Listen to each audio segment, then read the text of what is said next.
ሰላም ተመልካቾቻችን ከጄኤምኤም ቴሌቪዥን ቤተሰባዊ የሆነው ፕሮግራማችን ከቤታ ሾው ዛሬ ተጀምሯል። ዛሬ እንግዲህ አዲስ እንግዳ ይዤላችሁ ቀርብ ያለው መናነሳው ርዕስ እንግዲህ የጊዜውና ጠቃሚ የሆነ ይመስለኛል። እንደዛ ብለን ነው የመጣ ነው። ጥሩ እንደምትማሩበት ተስፋ አደርጋለሁ። ወደ እንግዳይ መለሳለሁ። እንኳን በሰላም መጣ። አመሰግናለሁ። እስኪ ስለራስ አስተዋውቀን። የኔ ስም ፓስተር ዶክተር ስለሺ ከበደ ይባላል እና ባለቤቴ ፓስተር አለም አሰፋ ትባላለች። 5 ልጆች አለን። እግዚአብሔር እናመሰግናለን እና እግዚአብሔር ሲባርክ እንዲያድርጎ ነው የሚባርከው እንላለን እና እኛ ቤተሰብ 8 የልጅ ልጆች አለን። አሁን 9ኛ የልጅ ልጅ መንገድ ላይ መጥቷል እና እንግዲህ ብዙ ተባዙ ምድርን ሙላት የሚለውን በትክክል እየታዘዝ ነው ማለት ነው።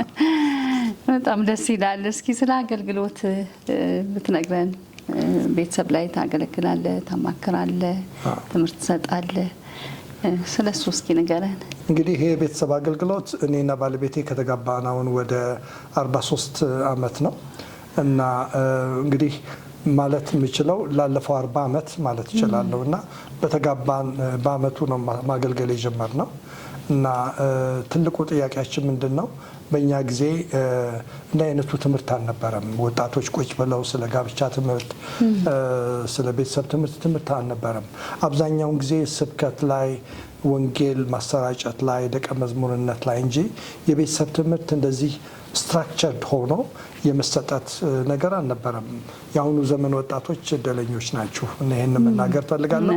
የአሁኑ ዘመን ቤተሰቦች እና እንደ አይነቱ ነገር አልነበረም እና ይቆጨን ነበርና ለቤተክርስቲያንም ተደጋጋሚ አስተያየት እንሰጥ ነበርና ለምን ወጣቶች አይማሩም?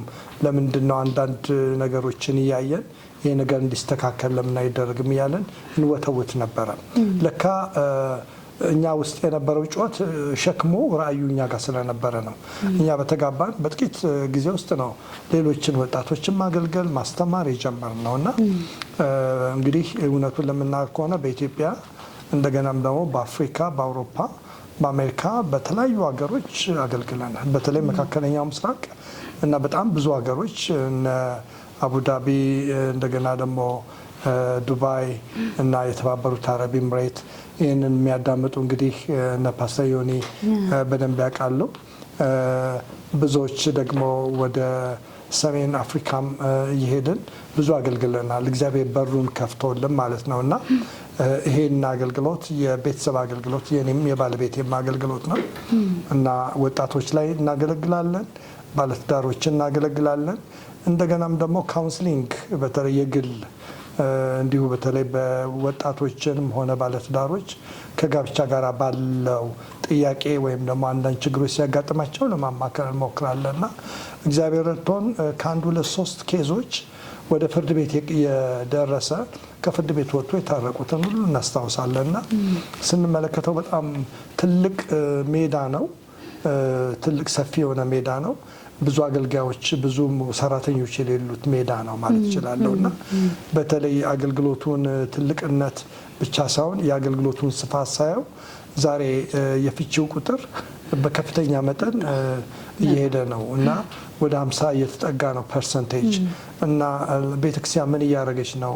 በዚህ ጉዳይ ምን ያህል ሰዎች እያሰለጠነች ነው እና ምን ያህል ደግሞ በፊልዱ ላይ እያገለገሉ ነው የሚለውን ስንመለከት በፍጹም የማይመጣጠን እንደሆነ ጌታችን ኢየሱስ ክርስቶስ ለወንጌል እንደተናገረ መከሩ ብዙ ነው፣ ሰራተኞች ጥቂቶች ናቸው እንደሚለው ይህም የቤተሰብና የጋብቻ አገልግሎት ሰፊ መከር ነገር ግን ጥቂት አገልጋዮች አሉት ነውና በዚሁ አጋጣሚ ለቤተክርስቲያን ጥሬን አቀርባለሁና ፓስተሮቻችን እና ወንጌላውያኖቻችን ቤተክርስቲያኒቱ አንድ ሙሉ ጊዜውን ለዚህ ብቻ የሰጠ ሰው በዚህ ትምህርት በደንብ ሰልጥነው ባልና ሚስት ሆነው ሰልጥነው ይሄ አገልግሎት በሰፊው መሰጠት አለበት። ምክንያቱም ለታዳጊዎች፣ ለወጣቶች፣ ለባለትዳሮች እና ሰፊ አገልግሎት ነው እና ይሄ አገልግሎት እንግዲህ እግዚአብሔር ሸክም ከሰጠን ጀምሮ ድርሻችንን በጥቂቱ ማለት ከስራው ስፋት አንጻር እኛም እግዚአብሔር በሰጠን ጸጋ በጥቂቱ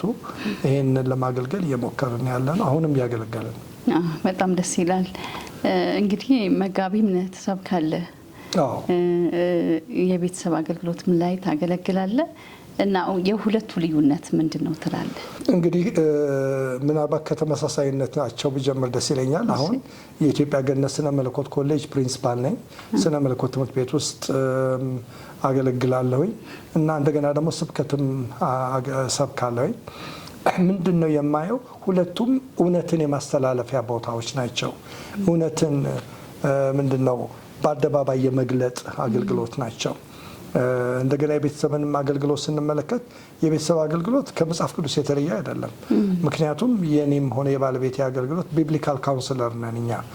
ልክ ነው፣ ሴኩላር ካውንስሊንግ አለ። እሱም በጣም አስፈላጊ ነው እና ቦታ አለው እና ነገር ግን የአገልግሎታችን መሰረቱ አድርገን የምንለው መጽሐፍ ቅዱስን ነው። ስለዚህ ከመጽሐፍ ቅዱስ አንጻር ነው እና እነዚህን በሴኩላሩ ዓለም ያሉትን ቱሎች እንጠቀማለን። ነገር ግን መጽሐፍ ቅዱሳዊ የሆነ ነው እና እንደገናም ደግሞ ስብከትም ሆነ የመጽሐፍ ቅዱስ ትምህርት ቤት ላይ የምናገለግለው አገልግሎት። ስለዚህ ተመሳሳይነት አላቸው ሁለቱም ወይም ሶስቱም ብንል መጽሐፍ ቅዱስን መሰረት ያደረጉ ናቸው። እንደገናም ደግሞ ስንመለከት የሚለያዩባቸው መንገዶች ስንመለከት የምናገለግለው ሕዝብ ወይም ታርጌት ግሩፓችንን ትኩረት የምናደርግባቸው ሰዎች ሊለያዩ ይችላሉ እና ወደ ስብከት ስንሄድ የተለያየ እድሜ ያላቸው ሰዎች ናቸው። ያገቡም ያላገቡም ሊሆኑ ይችላሉ። የተለያየ ኑሮ ደረጃ ያላቸው የተለያዩ ብሔር ብሔረሰቦች ያሉበት እና ቤተክርስቲያን ትልቅ ቤተሰብ ስለሆነች እና ያን ሁሉ ቤተሰብ አንድ ላይ ነው የምታገልጊው ስትሰብኪ ማለት ነው። ስብከትሽን ከዚህ የተነሳ የተለያዩ እድሜዎች ላይ አተኩረሽ ለማቅረብ ትሞክሪያለሽ እና ለሕፃኑም ለወጣቱም ለታዳጊውም አድርገሽ ታቀርቢዋለሽ። ቤተሰብ ላይ ስንመጣ ግን ትዳር ላይ ነው፣ ቤተሰብ ላይ ነው እና ወጣቶችን ቅድመ ጋብቻ ላይ ስናተኩር ለጋብቻ የተዘጋጁ ያሉ ወይም ደግሞ ጮይነት ላይ ያሉ ለጋብቻ እየገቡ በር ላይ ያሉ አሉ። እንደገና በትዳር ውስጥ ያሉ 1 ዓመት 2 ዓመት 10 ዓመት 20 30 ዓመት ያሉ ባለትዳሮች አሉ። ስለዚህ እንትኑ ምንድነው ታርጌት ግሩፑ ይለያያል ማለት ነው። ቤተክርስቲያን ውስጥ ስትሰብኪ እና ሁሉም ነው። ነገር ግን ቤተሰብ ላይ ስትመጪ ግን የተወሰኑ ግሩፖች ናቸው የምናገለግላቸው ማለት ነው። በጣም አመሰግናለሁ።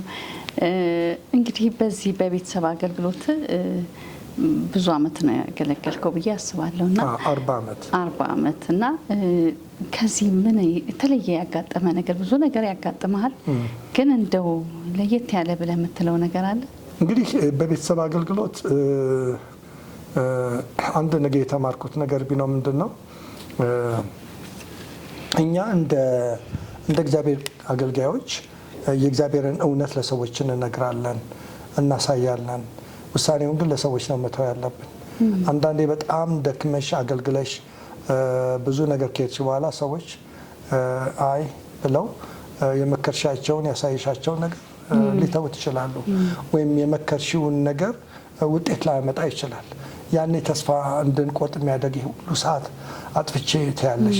ነገር ግን አንድ የተማርኩት ነገር በተለይ በዚህ የታላቁ ተልእኮ አገልግሎት ላይ የወንጌል ስብከትን ስንመለከት እኛ ሰውን ለማሳመን አይደለም የምንሄደው፣ እውነትን ነው የምንገልጠው። እንግዲህ ሂዱ አሕዛብን በአብ በወልድ በመንፈስ ቅዱስ እያጠመቃችሁ ሲባል የተቀበሉትን እሺ ያሉትን ነው እና ኢየሱስ ክርስቶስ እውነትን ነው የሚገልጸው፣ ጥሪ ነው የሚያቀርበው። ጥሪ የሚቀበሉ አሉ፣ እምቢ የሚሉም አሉ። እንግዲህ ከዚህም አንጻር በአገልግሎታችን በጣም ብዙዎች ታንጸዋል፣ ብዙዎች እግዚአብሔርን አክብረዋል፣ ከተሳሳተ ነገር ተመልሰዋል። እንዳልኩት በጣም ራቅ ወዳለ የከረረ ነገር ውስጥ የገቡ የተመለሱ ቤታቸው የተቋቋመ በጣም በደስታ የሚኖሩ ሰዎች እንዳሉ መጠን አንዳንዶች ደግሞ ለማማከርም ሄደን እኔ ገና ከመጀመሪያው ፈቃደኛ አይደለሁም በዚህ ጉዳይ ርዕስ ለመነጋገር የሚሉ ሰዎች አሉ። ጉዳት ስላላቸው ነው አውቃለሁ። እና ምንድን ነው የምናደርገው? አናስገድዳቸው። ሬዲ ስትሆን ስትዘጋጅ ፈቃደኛ ነው ይኸው ስልካችን ብለን ነው የምንነግረው። ምክንያቱም አንዳንድ ሰዎች ይህን ለማስተናገድ ይከብዳቸዋል እና ከተወሰነ ጊዜ በኋላ ደውለውልን ለመነጋገር ፈቃደኝነታቸው ይናገራሉ። አንዳንዴ በጣም ደክመሽ አገልግለሻቸው ውሳኔያችን ግን እንዲህ ነው ሀሳቤን ለመለወጥ አልፈልግም የሚሉ ሰዎች አሉ እና ይህንንም በጸጋና ሰዎችን ማክበር አለብን። የሰው ልጅ የራሱ ፈቃድ ያለው ፍጡር ስለሆነ ፈቃዱን ማክበር የሚያስፈልግ ነው። ይሄ ሬር ኬዞች ናቸው እንጂ እና በዛ ያሉት እንደሱ አይደሉም። እና ስታስተምሪ ትልቅ ነገር ነው፣ እውነትን ነው ማለት የምትዘሪው እና ነገር ግን ጉዳት ውስጥ የወደቁ ሰዎችን ስታገለግይ ግን ለየት ይላል ማለት ነው። እና አንዳንዴ 50-50 ሊሆንብሽ ይችላል። ግን ሁል ጊዜ ግን እንደ እግዚአብሔር አገልጋይ ለመናገር እውነትን ለመግለጥ ሰዎች በማይቀበሉበት ጊዜ ደግሞ ሳናኮርፋቸው አክብረናቸው ግንኙነታችን ሰላም አድርገን እንቀጥላለን። ከዛ በኋላ የእግዚአብሔር መንፈስ ሲወቅሳቸው በተወሰነ ጊዜ ደውለውልን ብታናገሩን ደስ ይለናል የሚሉበት ጊዜ አለ። ይሄ ለሰዎችን ከማክበር አንጻር የሚለው ነው። አንዳንዴ ደግሞ የማየው ምንድን ነው ሰዎች ምስጢራችን ይወጣል የሚል ፍርሃት አላቸውና አንዳንዴ በጣም ከባድ የሆነ ነገር ውስጥ ህይወታቸው ካለፈ ለአማካሪዎች መናገር ይፈራሉ። ሰዎች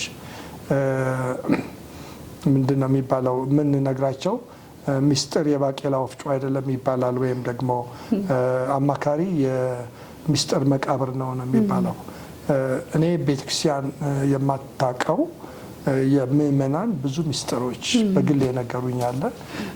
እኔና እነሱ የምናውቀው ጸልይበት ንስሐ ገብተው ተቀብሯል፣ ወደፊት ነው የምንሄደው እና ሚስጥራቸው ሚስጥሬ ነው እና ያያሉ ስለ እነሱ ድንገት እንደምናገር ግን ምንም እንዳልሆነ ሳየው ያኔ የበለጠ እንዲያከብሩሽ ያደርጋልና ዛሬ ለራሴም ለአማካሪዎች የምናገረው ያ የምክር አገልግሎታችን እድሜው እንዲቀጥል ከፈለግን ሚስጥር ጠባቂ መሆን አለብን። አለበለዚያ ግን ሰዎች እሱ ጋር አትሄዱ፣ እሷ ጋር አትሄዱ፣ እነሱ ጋር ከሄዳችሁ ሚስጥራቸው ይወጣል ይባላል። እውነት ነው። ብዙ ቦታ እንደዛ ነው። አንዳንድ ሰዎች አመኔታ የላቸውም ያላቸውን ነገር ችግራቸውን ለመናገርና ያው ከገጠማቸው አንጻር ነው የሚናገሩት። እንግዲህ ድሮ ቤተሰብን ስታማክር ስታስተምሩ ከባለቤትም ጋር አሁን ደግሞ ካለው የቤተሰብ ሁኔታ ጋር ስታስተምርም ወይ ስታማክር ከንጽጽር አንጻር ቤተሰብ ነው፣ ግን አንዳንዴ ጊዜ የሚለውጣቸው ነገሮች አሉ እና ከዛስ እንዴት ታያለህ? እንግዲህ በአሁኑ ጊዜ ቤተሰብን ከቀድሞ የማማከር የአሁኑ ልዩነቱን ሳይ በአሁኑ ጊዜ እየከበደ የመጣ ይመስለኛል። ብዙዎች በተለይ ፓስተር ከሆነ አማካሪ ከሆነ ሰዎች እግዚአብሔር እንደሚናገራቸው አይ ፓስተር አንተ ያልከኝ እንታዘዛለሁ፣ አንተ ካልከኝ አልወጣም የሚል ነገር አላቸው። እኔ በተለይ በዚህ አጋጣሚ የኦርቶዶክስ ቤተክርስቲያንን ካህናት ማድነቅ ፈልጋለሁኝ እና አንድ ጊዜ ያማከረን ካለ ሰዎቹ ሁለቱም ኦርቶዶክሳውያን ናቸው እና ጠርተውኝ እንዳማከር ጠሩኝ። እየተነጋገርን ነበረ እና ኬዙን እየተነጋገርንበት ነበርና ከዛ በኋላ የንስሐ አባት እሷ አልገባም ብላ ብዙ እያስቸገረች ነበረ እና አባ ከመጡ በኋላ ቀጥታ የተናገሩት ልጄ አውግዤሻለሁ ወደ ቤትሽ ትገቢያለሽ ስላት ሄዳም እጃቸውን ስማ መስቀል ስማ ወደ ቀጥ ብላ ነው ሄደችው። ዋት አልኩኝ እኔ ምን ማለት ነው? እንዴት ለመሪዎቻቸው ለካህናቶቻቸው ያላቸውን አክብሮት ሳይ እንዴ የኛ ምእመናን እንደዚህ ይታዘዛሉ የሚል ጥያቄ ፈጠረብኝ እና እንግዲህ ወደ ጥያቄሽ ስመጣ ደግሞ በአሁኑ ዘመን የቤተሰብን ሕይወት በጣም ተጽዕኖ ውስጥ እየከተተ ያለው ማህበራዊ ሚዲያው ነው እና እነዚህ ፊልሞች እና አንዳንድ ፊልሞች ፍቺን ቅልል አድርገውት እና ይህ ሰውዬ አቢዩዝ ያደርገኛ ይደበድበኛ ምን ይለኛል ከዚህ የተነሳ ፈታ ሌላውን ስታገባ ሌላውን ኬስ ያደርግ ፊልሙ ያሳያል እና ስለዚህ ሁል ጊዜ ፍቺ ቅልል ብሎ እንዳውም መፍታት ሌላ አማራጭ ለማግኘት እና የተሻለ ሰው ላገኝ ይችላል። ይሄ ጥሩ አይደለም። ሁለተኛውም ጥሩ ካልሆነ እስቲ ሌላ ልሞክረው አይነት ነገር እና ይህንን እየፈጠረ ያለው ፍቺን አቅሎ ከአንድ ወደ ሌላ ወደ ሶስተኛ እንዲሄዱ የሚያደርግ የፊልሙ ተጽዕኖ ነው እና ይሄ በተለይ በየመስሪያ ቤቱ እንደገና ደግሞ የሚያዩት ምሳሌነት አንዳንድ ሰዎችን ያሉ እና ቀድሞ የነበራቸው ህይወት አለ ከፈቱ በኋላ አገልግሎታቸው ነው ያሉ እና እነዚህ ሰዎች እንዲያውም የበለጠ አገልግሎታቸው ምንም አልተጎዳም። ስለዚህ እና እነከሌም ብለው የሚጠሯቸው አሉና ከዚህ የተነሳ ምሳሌነታችን የተሸረሸረ ሲሄድ ማህበራዊ ሚዲያው ተጽዕኖ እየጨመረ ሲሄድ እንደገና ደግሞ የሚጻፉ መጽሐፎች ይሄ ድህረ ዘመናዊነት የሚባለው አመለካከቶች ፍልስፍናው እና በጣም ከባድ እያደረገው ነው ሄደው እና ሰዎች ለእግዚአብሔር ቃል ያላቸው መንቀጥቀጥና ፍርሃት እንደ ቀድሞ ሳይሆን ሲቀር እንመለከታለን እና አገልግሎቱ እየቀለለ ሳይሆን እየከበደ እና ስለዚህ አገልጋዮችም ደግሞ ራሳችንን በሁሉም አንጻር ማዘጋጀት እንዳለብን ያለውና እንግዲህ ጊዜውም ጌታችን ኢየሱስ ክርስቶስ ሲመጣ በመጨረሻው ዘመን የሚያስጨንቅ ዘመን እንዲመጣ ይህንን ወቅ የሚለው በቤተሰብ ላይ በደንብ ነው የሚታየው። እንግዲህ ዛሬ ለየት ያለ ርዕስ እናነሳለን ብዬ ለተመልካቾች ተናግሬያለሁ። ወደ እሱ ርዕስ ነው የምንገባው። እንግዲህ አሁን ላይ በጣም ዓለም ውስጥ ያለ ነገር ውጭ ሀገር ላይ ያለ ነገር አሁን ደግሞ ወደኛ ሀገር እየመጣ ቤተክርስቲያንንም ሀገርንም እየነካ ያለ ጉዳይ ነው። እሱም ደግሞ ግብረ ሰዶማዊነት የሚለው ጉዳይ ነው። እሱን ጉዳይ የምናነሳውና ግብረ ሰዶማዊነት ምንድን ነው? ከእግዚአብሔር ቃል አንጻር ምንድን ነው የእግዚአብሔር ቃል የሚለው ስለ ግብረ ሰዶም? የሀገራችንስ ሕግ ምንድን ነው የሚለው ስለ ግብረ ሰዶም? በኢትዮጵያ ወንጀለኛ መቅጫ ሕግ አንቀጽ 629 እና በተሻሻለው የቤተሰብ ሕግ መሰረት በወንጀል ድርጊት የተፈረጀ ነውና ስለሱም በአጠቃላይ ደግሞ በባህላችንም አንጻር የተወገዘ መሆኑን በአጠቃላይ ትውልድን ሁሉ የሚያበላሽ ነገር ነው ብለን ነው የምንለው እንግዲህ እና ከዚህ አንጻር ያለውን እንደ ቤተሰብ እንደ ቤተ ክርስቲያንና እንደ ሀገር ምን አይነት ተጽዕኖ እየፈጠረብን ነው ያለውን ትገልጽልን። እንግዲህ ክቡራን ተመልካቾቻችን ይህ ርዕስ አነጋጋሪ ርዕስ ነው እና በትክክል እንድትረዱት በውይይቱ ላይ ጥያቄም ካላችሁ እንድጠይቁ ዛሬ ለቤቲ ጥያቄዎችን ብትልኩ እንደገና መተን በዚህ ርዕስ ላይ ልንነጋገርበት እንችላለንና ስለዚህ ትክክለኛውን ሀሳብ ለመረዳት በጥንቃቄ ለመነጋገር እንሞክራለን። እንግዲህ ለሁላችሁ መናገር መፈልገው ይሄ ነው። እንግዲህ ግብረ ሰዶማዊነት ምንድን ነው የሚለውን ስንመለከት መጽሐፍ ቅዱስ ያውቀዋል ወይ? ይሄ ችግር ቀደም ብሎ ያለ ነው ወይስ አሁን ዘመኑ ያመጣው ችግር ነው የሚለው ነገር ሁሉ በጣም ብዙ ልናስበው የሚገባ ነገር ከችግሩና መጽሐፍ ቅዱስ ምን ይላል ከሚለው ሊጀምርና ወደ ተጽዕኖ ልምጣ። እንግዲህ መጽሐፍ ቅዱስ ላይ ስንመለከት በተለይ በዘፍጥረት ምዕራፍ 19 ላይ ስንመለከት እነዚህ ሁለት ሰዎች በተለይ መላእክት ናቸው፣ ነገር ግን ሰው መስለው ነው የመጡት እና ወደ ሎጥ ቤት ነው የመጡት እና ከመጡ በኋላ የሎጥ በተለይ በዛን ጊዜ የሰዶም እና ገሞራ ነዋሪዎች አካባቢው የነበሩ ሰዎች የሰዶም ሰዎች መጥተው ቤቱን ከበቡት እና እነዚህን ቤት የገቡትን ሰዎች አውጣ ነው ያሉት። ሎጥ በጣም ነው የተደናገጠው እና እባካችሁ እንግዶቼ ናቸው እንደዚህ አታድርጉ አላቸው። ሴቶች ልጆች አለኝ እነዚህን ሴቶች ላውጣላችኋልና እኔ ራሴን እንዳባት ሳየው እንደዚህ ማድረጉ ልክም አይደለም።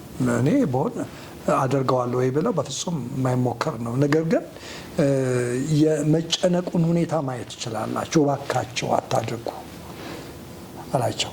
አውጣና ከነሱ ጋራ ግብረ ስጋ ግንኙነት ጾታዊ ግንኙነት እናድርግ ነው ያሉት። ምንድን ነው ይሄ ከግብረ ሰዶማዊነት የሚለው ነገር ከዛም የመጣ እንደሆነ እናያለን። እንግዲህ የመጀመሪያው የተገለጠበት ግብረ ሰዶማዊነት የተገለጠበት ታሪክ አንዱ ይሄ ነው እና መላእክት ነበሩ እና ቤቱን ሰብረው ለመግባት ሲሞክሩ ነው መላእክቱ መጥተው ፊት አሳውረዋቸው ያችን ከተማ እንዳልነበረች ሲያጠፏት እናያለን። እና እንግዲህ መጽሐፍ ቅዱስ በግልጽ ነው የሚናገረው እና የመጀመሪያው የግብረ ሰዶማዊነት ልምምድ የተከሰተው ዘፍጥረት 19 ላይ ነው።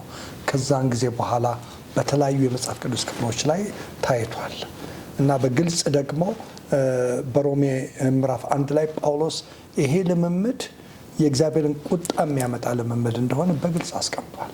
ወንድ ከወንድ ጋር፣ ሴት ከሴት ጋር ያለው ልምምድ የስልጣኔ ምልክት ሳይሆን አእምሯቸው የጨለመባቸው ሰዎች፣ እውነትን የተቀሙ ሰዎች ልምምድ እንደሆነ ይናገራል እና ስልጣኔ አይደለም መጨለም ነው ብሎ ነው። ስለዚህ መጽሐፍ ቅዱስ ጥቁርና ነጭ አድርጎ ግልጽ አድርጎ ያስቀመጠው ነው። ዘፍጥረት ምዕራፍ 1 ከቁጥር 26-28 ስንመለከት እግዚአብሔር ሰውን በመልካችን እንደ ምሳሌያችን እንፍጠር ይላል እና እግዚአብሔር ሰውን በመልኩ ፈጠረው፣ በእግዚአብሔር መልክ ፈጠረው፣ ወንድና ሴት አድርጎ ፈጠራቸው ይላል። ሲፈጥራቸው ሄትሮሴክሹዋል የሚባለው ተቃራኒ ጾታ አድርጎ ነው የፈጠራቸው። ከዛ እነዚህን ተቃራኒ ጾታ ሆነው የተፈጠሩትን እግዚአብሔር ባረካቸው ይላል። ከዛ በኋላ ምን ብሎ ባረካቸው? ብዙ ተባዙ ምድርን ሙሏት ነው። ተመሳሳይ ጾታ ምድርን ሊሞላ አይችልም እና ይሄ አንዱ ነገር ነው እና ስለዚህ የሰው ልጆች በምድር ላይ እንዲባዙ እግዚአብሔር ተቃራኒ ጾታ አድርጎ ፈጠራቸው ይላል። ከዛ በኋላ ምን አደረጋቸው? ባረካቸው ይላል። ከዛ በኋላ ምንድነው? ኃላፊነትም ይሰጣቸዋል። የባህርን ዓሦች እንደገና ደግሞ የሰማይን ወፎች በምድር ላይ ያሉትን ተንቀሳቃሾችን ሁሉ ግዟቸው ይላል፣ አስተዳድሯቸው የሚል ነው እና ይሄ ትእዛዝ ለወንዶች ብቻ አይደለም፣ ለሴቶች ብቻ አይደለም፣ ለሁለቱም ነው በአንድነት የተሰጣቸው ማለት ነው። እንግዲህ ይሄ የግብረ ሰዶማዊነትን ሁኔታ ስንመለከት በዚህ ሂደት ላይ ተጽዕኖ የሚያደርግ ነው። ከተጽዕኖ አንጻር ስንመለከተውና እንግዲህ የሰው ልጆች በምድር ላይ ተሹመዋል። እግዚአብሔር እንደራሴ ብሎ የሰው ልጆች ሾሟቸዋል። ሲሾም ወንዶችንም ሴቶችንም ነው እና አንደኛ ምድርን በቁጥር እንዲሞሉ እንደገናም ደግሞ በምድር ላይ ያለውን ደግሞ እንዲያስተዳደሩ እግዚአብሔር ለወንድም ለሴትም የተለያየ ጸጋ የተለያየ ችሎታ ሰጥቶ ሁለቱን አንድ ላይ ሲያደርጋቸው እናያለን። ሰው ብቻውን የሆነ ዘንድ መልካም አይደለም ይላል። ከዛ በኋላ የሚመቸው ረዳት እንፍጠርለት አለ። እንግዲህ በዚህ ቦታ ላይ እግዚአብሔር አብ፣ ወልድ፣ መንፈስ ቅዱስ በአንድነት የወሰኑት ውሳኔ ነው ይባላል እና ይህንንም ነው በስነ መለኮት ትምህርት ቤት የምናስተምረው። እንግዲህ ስለዚህ ሰው ሲል በእንግሊዝኛው ማን ነው የሚለው ማን የሚለው ነው። ስለዚህ ሰው ብቻውን ይሆን ዘንድ መልካም አይደለም። አዳም ነበር የተፈጠረው። ከዛ በኋላ ነው ሔዋን የተፈጠረችው።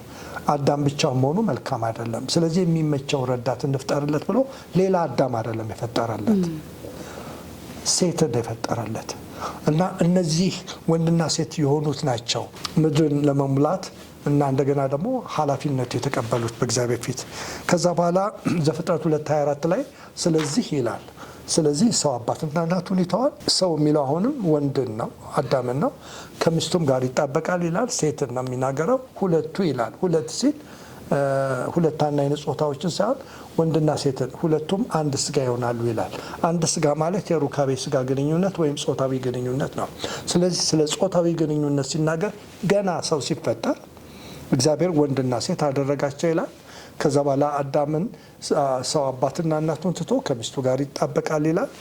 ከዛ በኋላ ሁለቱ አንድ ስጋ ይሆናሉ ሲል አንድ ስጋ መሆን የሩካቤ ስጋ ግንኙነት ጾታዊ ግንኙነት ነው እና ያንን ገና ከመጀመሪያው አዳም ሲፈጠር የሰው ልጅ ሲፈጠር እግዚአብሔር የደነገገው ሕይወት ይሄ ነው እና ከዛ በኋላ ነው ይሄንን ስርዓት ለማፍረስ ነው እና ሰይጣን በጣም ብዙ ነገሮችን ሲያደርግ የምናየው።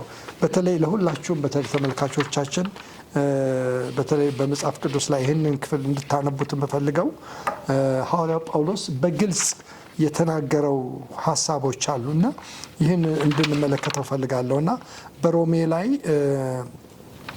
ምዕራፍ 1 ላይ በተለይ አሁን ያለው ዘመናችን ውስጥ ያለው የግብረ ሰዶማዊነት እንቅስቃሴ ወይም ተመሳሳይ ጾታ ጋራ የሚደረገው የግብረ ስጋ ግንኙነት የሚመለከት መጽሐፍ ቅዱስ ምን ይላል ብትሉ ሮሜ ምዕራፍ 1ን በደንብ አነቡት። ግድ የለም አንዳንድ ሰዎች መጽሐፍ ቅዱስ እኮ የማይናገረውን ነገር ነው አንዳንድ ሰዎች መዓት ነው የሚያወሩት ይላሉ። አይደለም። እና መጽሐፍ ቅዱስ ግልጽ አድርጎ ነው የሚያስቀምጠው። አንደኛ እግዚአብሔር ገና ከመጀመሪያውኑ ግልጽ አድርጎታል እና ሲፈጥር ተቃራኒ ጾታ አድርጎ ነው የፈጠራቸው። የሩካቤ ስጋ ግንኙነት ወንድና ሴት እንዲያደጉ ነው የተነገረው እና የሚባዙት ምድርን የሚሞሉት ምድርን የሚያስተዳድሩት ተቃራኒ ጾታዎች እንደሆኑ ይናገራል። ከዛ በኋላ ሮሜ ምዕራፍ 1 ላይ ከቁጥር 18 ጀምሮ እንዲህ ይላል፣ እውነትን በአመፃ በሚከለክሉ ሰዎች በኃጢአታቸውና በአመፃቸው ሁሉ ላይ የእግዚአብሔር ቁጣ ይገለጣል ይላል። ከዛ በኋላ ቁጥር 21 ላይ ደግሞ በሀሳባቸው ኮንቶ ሆኑ፣ የሚያስተውለው ልባቸው ጨለመ ይላል። ቀጥሎ ቁጥር 22 ላይ ደግሞ ጥበበኞች ነን ሲሉ ደንቆሮች ሆኑ። ስለዚህ ይላል እርስ በርሳቸው ስጋቸውን ሊያዋርዱ እግዚአብሔር በልባቸው ፍትወት ወደ እርኩሰት አሳልፈው ሰጣቸው ይላል እና ቀጥሎ ደግሞ ቁጥር 25 ላይ ይህም የእግዚአብሔርን እውነት በውሸት ስለለወጡ ነው ይላል እና እውነትን አለ ነገር ግን በውሸት ለውጠውታል ይላል። ከዛ በኋላ ስለዚህ ይላል እግዚአብሔር ለሚያስነውር ምኞት አሳልፈው ሰጣቸው ይላል። ይሄ መጽሐፍ ቅዱስ ላይ ነው የማነባው። ሮሜ ምዕራፍ ቁጥር 26 ላይ ደግሞ ሴቶቻቸው ይላል የሚያስነውር ምኞት የሚለውን ለባህሪያቸው የሚገባውን ስራ ለባህሪያቸው በማይገባው ለወጡ ይላል።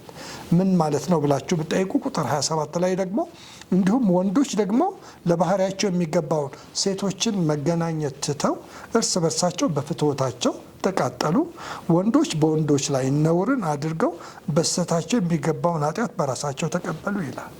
ሴቶች በሴቶች ላይ ወንዶች በወንዶች ላይ የሚያደርጉት ነውር ነው መጽሐፍ ቅዱስ የሚለው እና በእንዲህ አይነቱ ልምምድ ላይ የእግዚአብሔር ቁጣ ይገለጣል ነው የሚለው። ይሄ ደግሞ እግዚአብሔር እውነትን የእግዚአብሔርን እውነት ለመለወጥ ሰዎች በመሞከራቸው እግዚአብሔር ለማይረባ አእምሮ አሳልፎ ሰጣቸው ይላል። እውቀተኞች ነን ሲሉ ጨለመባቸው ነው የሚለው። አንዳንድ በዚህ አይነት ውስጥ ያሉ ሰዎች እንደተማሩ በጣም ትልቅ እውቀት ላይ እንደደረሱ ነው። ነገር ግን መጽሐፍ ቅዱስ ለማይረባ አእምሮ ወይም ደግሞ አስተሳሰብ እግዚአብሔር አሳልፎ እንደሰጣቸው ነው የሚናገረውና በዚህ ቦታ ላይ ወገኖቹ አንዳንድ ሰዎች መጽሐፍ ቅዱስ ምንም አይልም የሚለው ነገር ግልጽ አድርጎ ነው ያስቀመጠው እና ገና መጽሐፉ ሲጀምር ጀምሮ እንደገናም ደግሞ በሮሜ መጽሐፍም ላይ ስንመለከት ሐዋርያው የሚናገረው ይሄንን ነው እና ስለዚህ እግዚአብሔር ለወንድም ለሴትም የሚናገረው መልእክት ነው። ወንድ ከወንድ ጋር ሴት ከሴት ጋር የሩካቤ ስጋ ግንኙነት ጾታዊ ግንኙነት ለማድረግ መነሳት አንደኛ ርኩሰት ነው የተባለው፣ የሚያስነውር ምኞት ነው የሚባለው። ሀሳባቸው የጨለመባቸው ሰዎች፣ እውነትን የተቀሙ ሰዎች ልምምድ ነው ብሎ ነው የሚናገረው። የስልጣኔ ምልክት አይለውም መጽሐፍ ቅዱስ። የእግዚአብሔር ፍርድ እንደሚመጣበት ነው የሚናገረው። ይሄ እንደ ቤተክርስቲያንም ግልጽ የሆነ ነው። እኔ እግዚአብሔርን ስለ ሀገራችን ሕግ በጣም አድርጌ አመሰግናለሁ። መንግስታችንን በዚህ ጊዜ ማመስገን ፈልጋለሁ እና የሀገሪቱ ሕግ ይህንን ፈጽሞ ወንጀል አድርጎ አስቀምጦታል። ቤቴ እንዳልሽው ማለት ነው። በሁለተኛ ደረጃ ደግሞ ባህላችንም የትኛውም ባህል ኢትዮጵያ ውስጥ ያለው እንግዲህ ምናልባት 100% ማለት ቢያስቸግረኝም ሁሉንም ስለማላቅ ምናልባት ከ90 እስከ 95% የትኛውም ኢትዮጵያዊ ባህል ይህንን ውግዝ አድርጎት ነው የሚያስቀምጠው እና በሶስተኛ ደረጃም ደግሞ ስንመለከት የቤተ ክርስቲያን ሃይማኖቶች ሙስሊም ወገኖቻችንም እንደገና ደግሞ ክርስቲያኖችም ሁላችንም ማለት ነው እና በዚህ ጉዳይ ላይ በጣም አንድ አይነት አቋም ነው ያለው እና በቁርአንም ሆነ በመጽሐፍ ቅዱስ የተወገዘ ልምምድ እንደሆነ እናያለን። ስለዚህ ኢትዮጵያ ውስጥ ወንጀል ነው። ወንጀል ያደረገው ምንድን ነው? ህገ መንግስቱ ወንጀል አድርጎታል፣ ባህሉ ወንጀል አድርጎታል፣ መጽሐፍ ቅዱስም ወይም ሃይማኖቱም ወንጀል አድርጎታል ማለት ነው። ከዚህ የተነሳ ልምምዱ ወንጀል ነው እና መጽሐፍ ቅዱሳዊ ስንመጣ ደግሞ ትክክል ያልሆነ ፐርቨርትድ የሚባለው እና የተቃወሰ አካሄድ ነው። የሚከራከሩ ካለ ይቅርታ ሊሆን አይችልም። ጥያቄ ካለ መጠየቅ ይቻላል፣ መነጋገር ይቻላል ብዬ አስባለሁ። ታንኪ። እሺ፣ አመሰግናለሁ ዶክተር። ተመልካቾቻችን እንግዲህ ይህ ያነሳነው ርዕስ በጣም ሰፊ ነው፣ አላለቀም። በሚቀጥለው ሳምንት እንነጋገርበታለን። አስተያየትና ጥያቄ ካላችሁ ስክሪኑ ላይ ባለው ስልክ በቴሌግራምም ሆነ በመደበኛው መልእክት ማስቀመጥ ትችላላችሁ። ጥያቄ ማስተያየትም ማለት ነውና የዛሬው ፕሮግራማችን በዚህ አብቅቷል። ከቤታ ሾው ተሰናበትኩ። ቤቴል ታምራት ነኝ። ሰላም ቆዩ።